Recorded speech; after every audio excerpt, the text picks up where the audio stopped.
Bapak, saudara-saudara yang terkasih dalam Tuhan Yesus Kristus, hari ini kita kembali dalam kebaktian rumah tangga, dan saat ini kita bersama-sama akan merenungi firman Tuhan dari 1 Petrus 4 ayat 12 sampai 14, di mana kita bersama-sama akan merenungi tema menderita sebagai orang Kristen.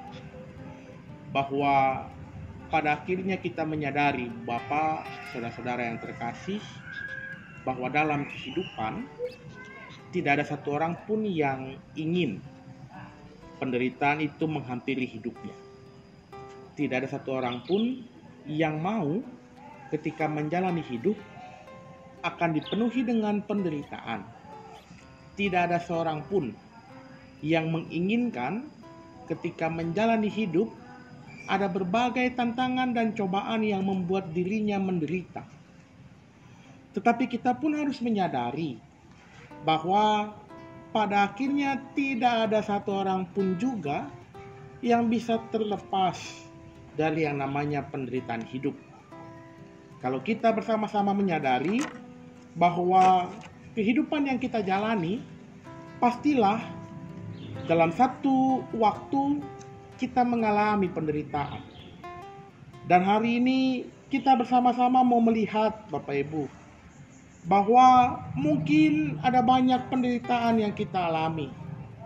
Entah karena masalah ekonomi, entah karena sakit penyakit yang kita idap, ataupun ada banyak masalah-masalah lain yang membuat diri kita itu menjadi merasa menderita. Pilihannya bukan menolak penderitaan itu, tetapi menjalani kehidupan dan menerima penderitaan itu sambil kita menghadapinya dengan konsekuensi-konsekuensi yang ada. Penderitaan tidak dapat kita hindarkan, tidak dapat kita singkirkan dengan cepat, tetapi penderitaan itu harus kita hadapi. Dan proses menghadapi penderitaan itulah yang perlu bersama-sama kita refleksikan. Bahwa di dalam menghadapi penderitaan bukan hanya usaha dan juga upaya yang kita lakukan, tetapi kita juga bersama-sama menyerahkan setiap usaha dan upaya kita dengan campur tangan Tuhan di dalamnya.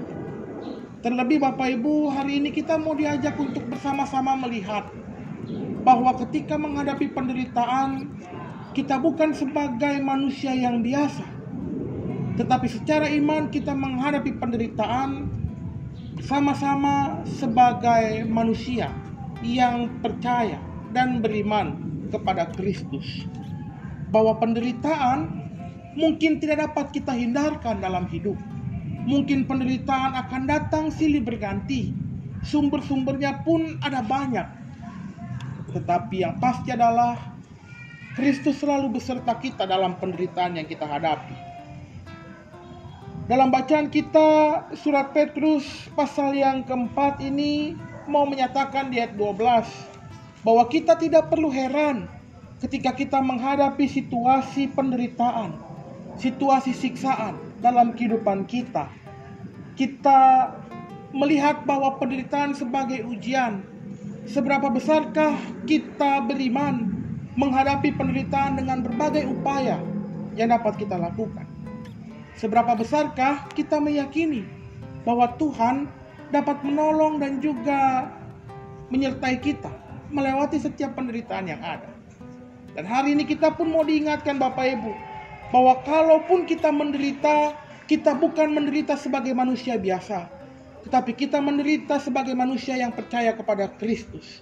Kristus yang telah menderita juga untuk menebus setiap kita dari dosa dan kesalahan kita. Maka hari ini ketika bersama-sama kita membaca dan merenungkan firman Tuhan yang disampaikan Rasul Petrus, kita bersama-sama melihat di ayat ke-14. Berbahagialah kamu jika kamu dinista karena nama Kristus, sebab roh kemuliaan, yaitu roh Allah, ada padamu. Pada akhirnya kita menyadari, pun kalau kita hidup dalam penderitaan, kita hidup bersama-sama dengan Kristus. Tuhan ada bersama-sama dengan kita ketika kita menghadapi penderitaan. Tuhan ada bersama-sama dengan kita tatkala penderitaan itu pun ada. Dan dalam penderitaan itu Bapak Ibu, kita semua diuji dalam iman kepercayaan kita. Dan dalam penderitaan itu juga kita bersama-sama mau diingatkan bahwa Roh Allah ada mendampingi dan juga menyertai kita dalam kehidupan kita. Penderitaan dalam hidup bukan mau menjatuhkan kita. Penderitaan dalam hidup bukan mau membuat kita menjadi manusia yang begitu lemah. Tetapi penderitaan dalam hidup justru mau mengasah kita menjadi manusia yang selalu berharap kepada Tuhan. Menjadi manusia yang tangguh untuk menghadapi berbagai situasi yang ada dalam kehidupan. Bahkan penderitaan itu juga mau mengukuhkan bahwa Allah ada untuk menolong dan menyertai kita dalam penderitaan kita. Hari ini bersama-sama, kalau kita merasakan penderitaan dalam hidup, maka yakinlah dan percayalah bahwa Allah berada bersama-sama dengan kita dalam penderitaan itu. Ingatlah bahwa kita menderita bukan sebagai manusia biasa, tetapi kita menderita sebagai seorang manusia yang percaya kepada Kristus yang juga telah menderita bagi setiap kita. Tuhan menolong dan juga memberkati kita. Amin.